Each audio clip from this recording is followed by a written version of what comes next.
From the beginning of the world to this day, we have been hearing stories of oppressors and the oppressed. This reality is true today and will continue to be true in the coming era. Indeed, it will persist throughout the world.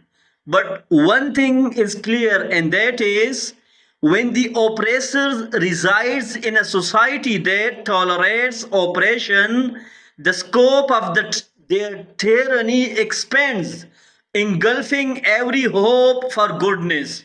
However, if the people living in their society oppose the oppressor, dislike them, or attempt to end the oppression to their best of ability, then if not today, then tomorrow the cycle of oppression will begin to shrink. Gradually, it will diminish, and the Almighty will allow the sun of justice to rise. It's important to note that the nature of the struggle against oppression may vary based on the circumstances of time and place. Like Karbala is a prominent example for us all. These instances of tyranny have a common thread.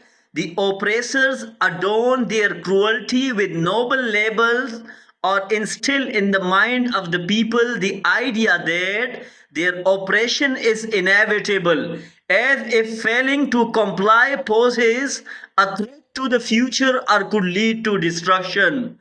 Using such tricks and fabrication, they establish horrific example of cruelty and barbarity that remains as stains on the conscience of humanity until the end of time, which is impossible to wash away or erase. These are not just stories of the past. This pattern continues even today.